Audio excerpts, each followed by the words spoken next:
Hello everybody and welcome to this video. You want to do a Discord bot that can identify a MetaMask user in your Discord. Then you're at the right place. I do this post-mortem just remind myself of how I did it.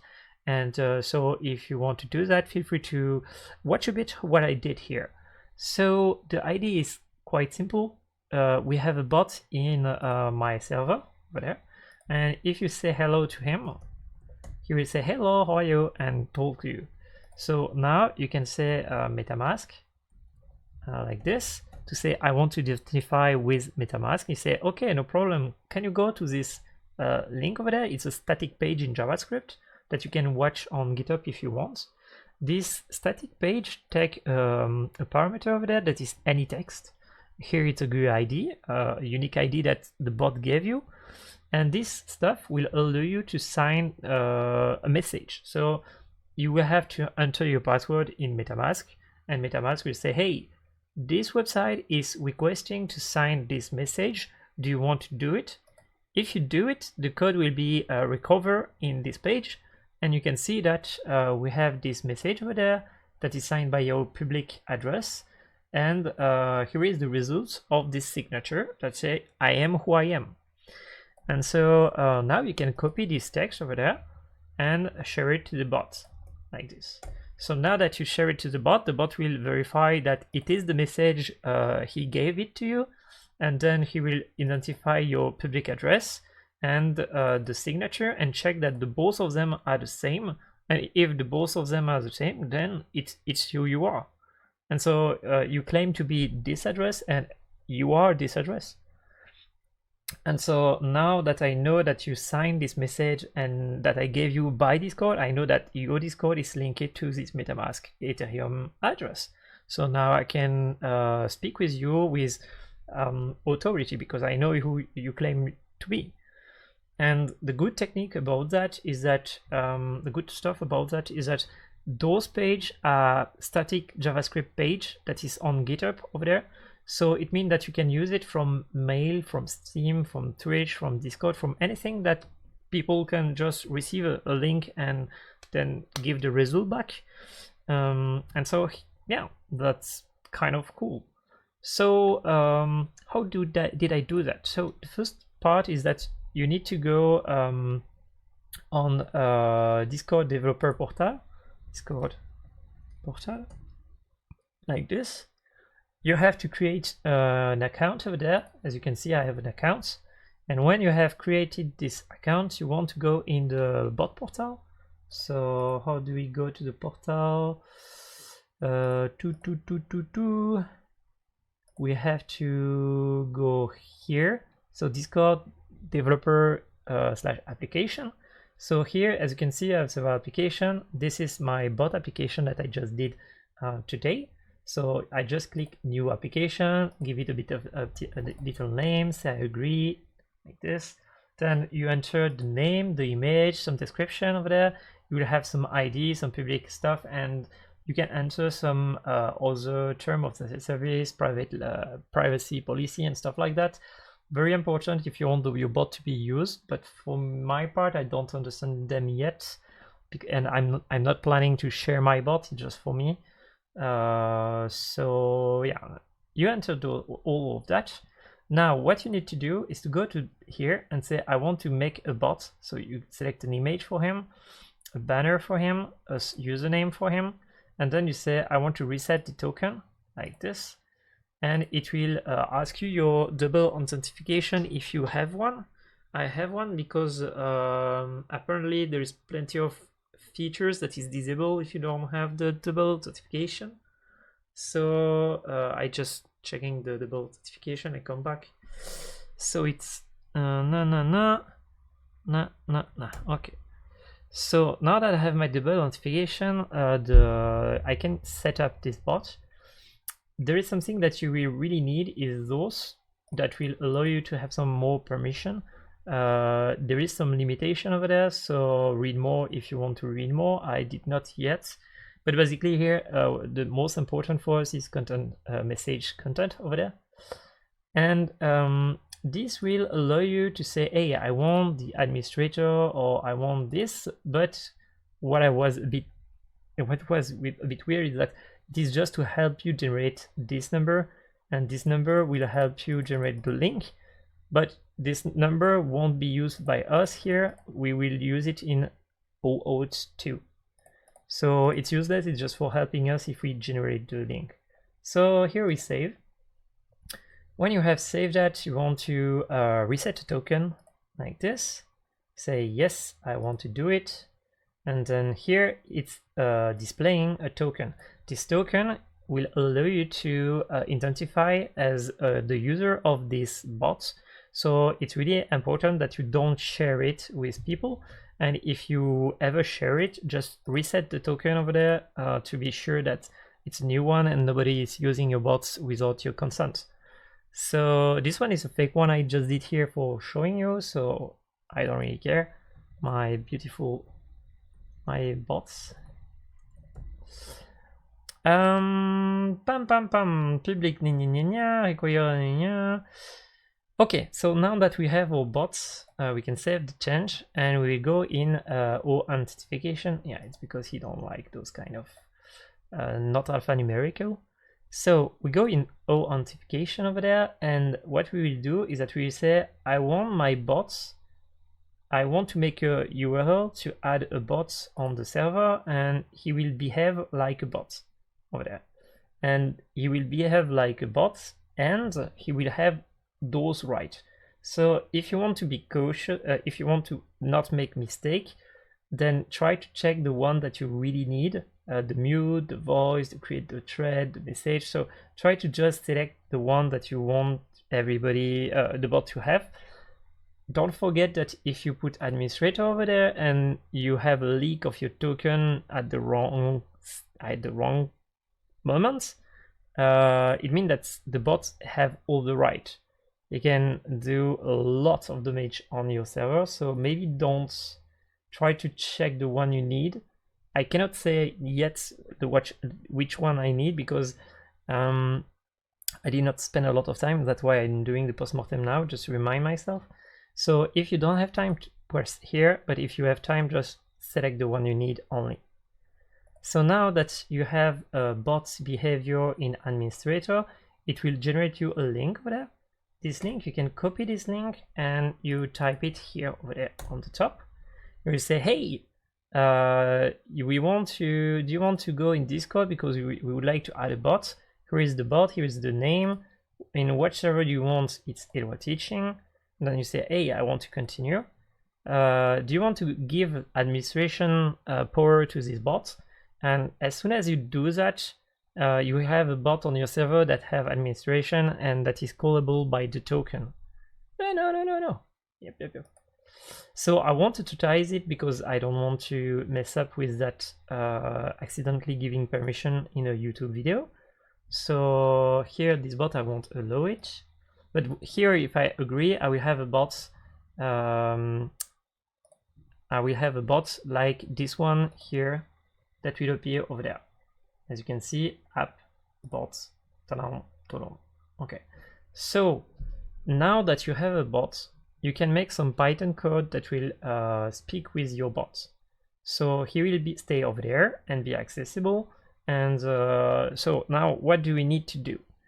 We need to create a Python script. I don't do a tutorial about Python. I hope that you already know a bit of Python in this video. But as you can see here, you will have to install discord.py. That is all the library, and also you do Windows R. Then here you type py install, and then you type discord.py like this. It will install on your computer everything for be able to speak with Discord. But apparently, in the last version of Python, they removed the audio OOP. That is a tool that Discord was using for the audio. So if you don't install the audio by yourself, it will not work. So you also have to install audio OOPs, oriented object programming, I suppose. And when you have installed this one, you will be able to use Discord. But we want him to be able to sign and verify a message in MetaMask. MetaMask is about Ethereum, and Ethereum is about Web3.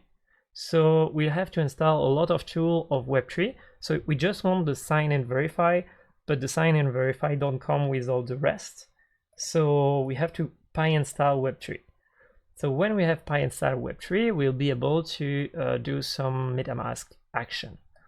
Those action here is to recover a text. So we recover the text, we split it by those characters that I used to split the message, the public address, and the signed message. We split it and we give it over there, and we verify the message. So here, as you can see, I say, hey, Web3, I need to speak with you. Here is a message that I want to check if it was signed by a user. So I say, hey, recover the message here,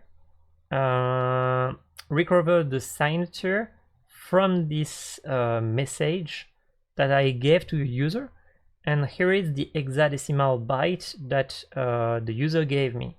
So here, as you can see, that was the user, that is what the user sends me. So here, for example, we have, this is the message over there. So this one, this is the public address he claimed to be over there. So this is this part over there. So the message that we gave him, the public address he claimed to be, and that is the message that should contain the public address if we gave the message. So we say, hey, take this hexadecimal byte message and try to check if the message that is defunct contain the address. So we have now an address that is the result of this signed message with the message. And so we can compare the address that's signed and the address the guy gave us and claimed to be. So now if it is the same, then it means that it's verified, that it's okay. So perfect. That's the part that allows us to know if it's verified. Now that we can verify the user, we have to make the bot. So to be able to speak with the bot, you need a token. But if you put your token here on the Python code, it will finish on GitHub, and if it finish on GitHub, you will be hacked. So what happened is that you want him to be on a file or somewhere on your PC. For this part, what I did is I put the file just being near the executable, and I put a git ignore to be able to not see the token. So as you can see here, I have the bot token.txt over there and a git ignore that will say, hey, shit.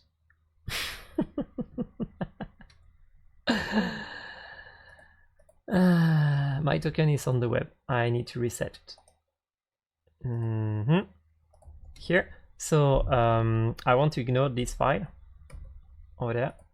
That is the file over there. This is the bot token.txt. So to be sure, I will check that I pushed it online. So git remote-v here, that is the GitHub link with the code. So if I go there, I did not push it yet. Nice. Okay, nice. Git status, git add, git commit, and save flush, pull, push.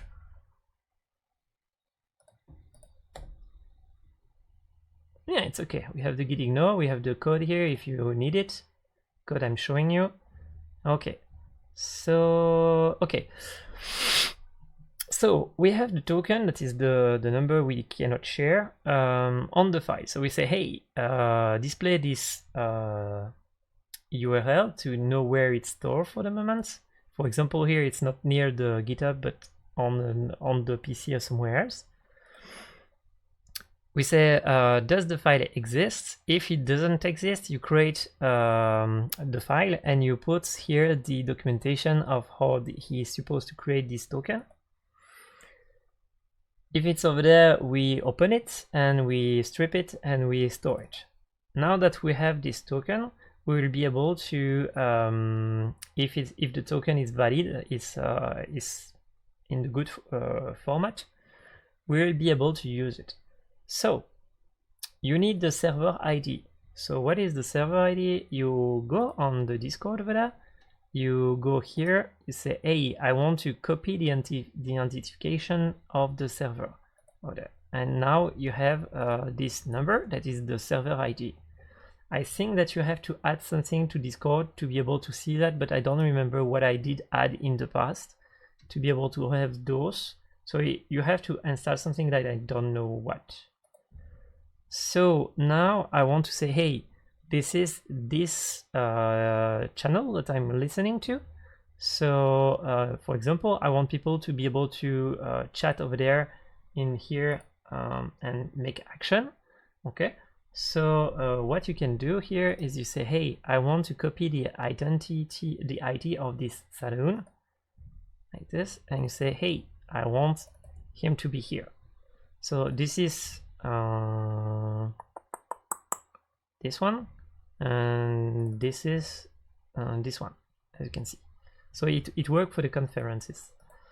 So now you create here an intent saying I want the default version of the intent of Discord. So it's a preset configuration of the bot. Now we say that we want the message, we want this, we want this, we want this, and we want this. Maybe I have too much, but this allows me to see the message, and this allows me to speak with him directly between me and the user. I think that member will be useful for me because it will allow me to give him a badge that say, hey, you are MetaMask identified, so I can trust you. I have you somewhere on my hard drive or my database, so that could be useful. So now I start the bot saying, hey, the prefix of a command is this in case I want to do a command. I did not use it yet, but that is useful. You have an admin role, so the bot will have an admin role.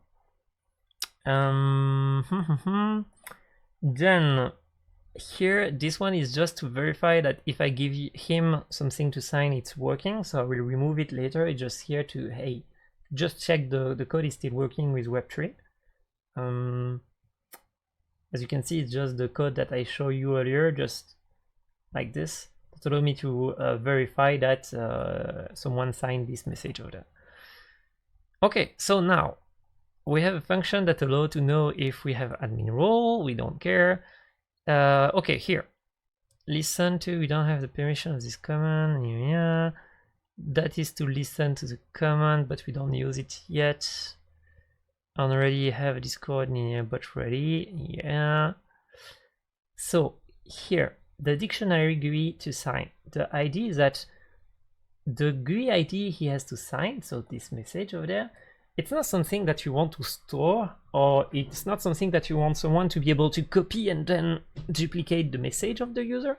So what you do is that as soon as someone asks you MetaMask to create a MetaMask handshake, you give him a random GUI ID, and you will wait him to give you back the signed message. So it's hackable if someone have access to the user Discord, because he will receive the GUI ID, then he can copy the stuff he will be signing, and if he's faster than you, maybe he can hack the stuff. So there is maybe some flow over there, but apparently I don't think there is so much flow over there. But the idea, you give him the GUI ID and you store it in the dictionary for later, because you don't know when he will give you back the message. And so yeah, you create two functions to say, hey, does we have a GUI ID with this user over there, and give it to me if he has. The author ID is the number, so every Discord user have a name, but they also have an ID, a number that is proper to them, and if I'm not wrong, this number will never change. And so that's what I'm using here. So this is another stuff. It's to be able to communicate with my game with pushing some integer and make action in the game, because that's the aim of the bot. I have two bots that I need on my server. One that identify yourself as a MetaMask user, and another one that if you had identify, is able to take some number in the chat and use it as an input in your game, in the game. So that's what I'm doing this.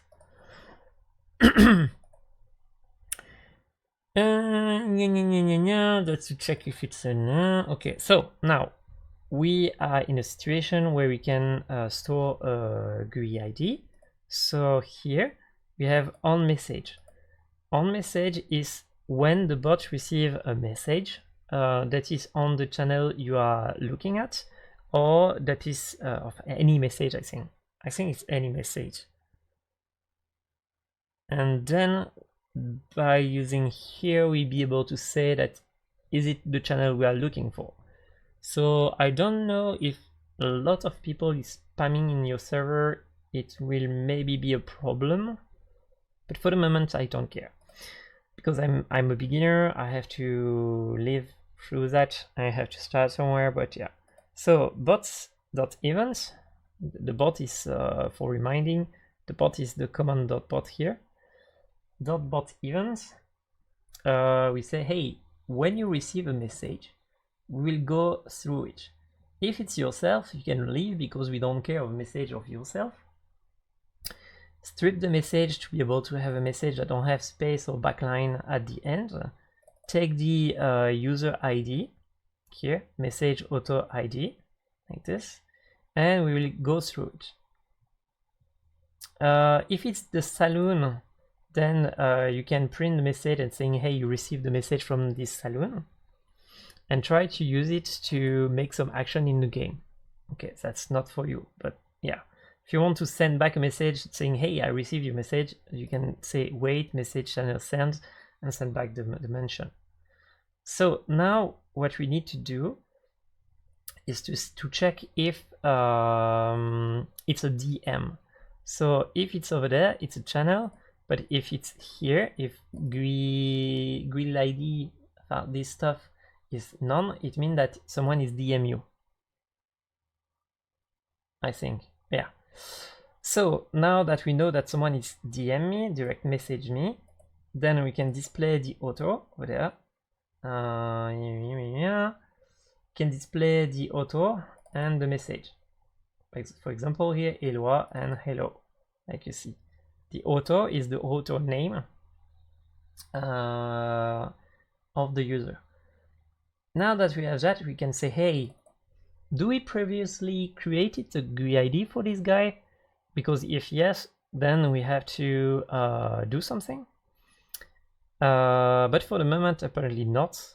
So does the guy is asking to say, does the guy say hello? For example, like this. If he is saying hello, it means that he wants to say hello.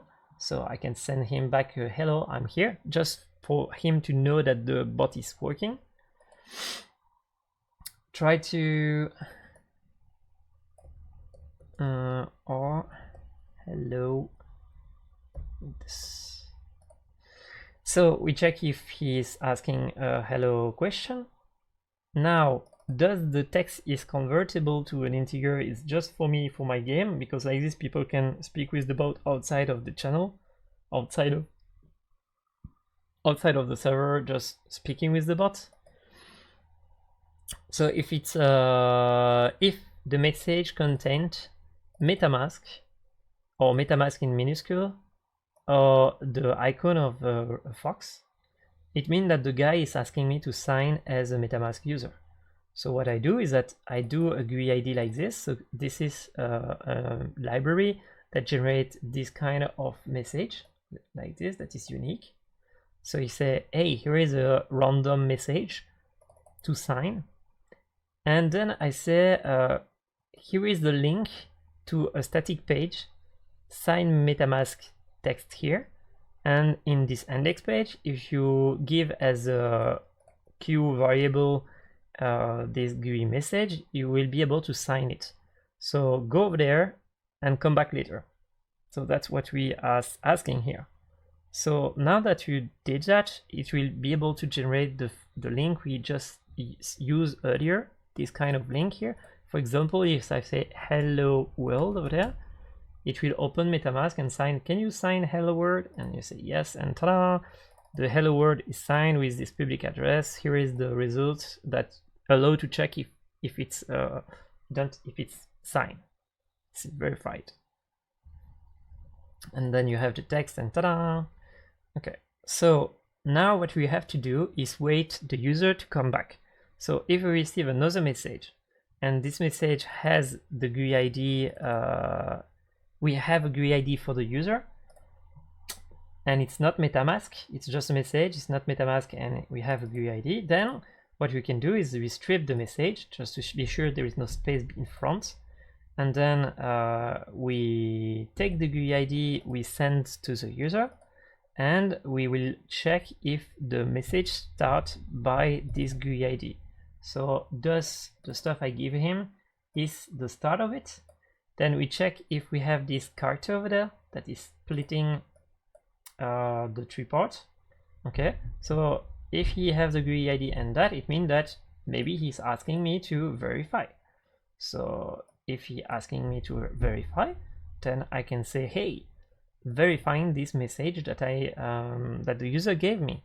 If it's him, great, I can do some action, and here we'll be able to add it to the database or the file system. Else I'm just saying, hey, it's not you, maybe you did a mistake, here is a tutorial, but it's not you. And so here we said before, you just have the text. Here the text is split by this character over there in three: message, public address, and the message sign. And here, and we have the code that will allow us to check, and ta-da! And so yeah, so basically, if you want to have a bot on your server that allow you to have information over there that is received and that are only usable if the guy identify to your bots, here, that's how you can do it, basically. Hello. That's how you can do it. Hope the video is helping. I suppose that you will be a bit lost and some stuff won't work, so just go in the command and try to speak with ChatGPT, look at the code, and if you are lost, feel free to come back to me and ask questions. And if you watch the video until here, congratulations, it's a long video. Good luck. That's how I did, and may the code be with you. See you in the next video. Bye.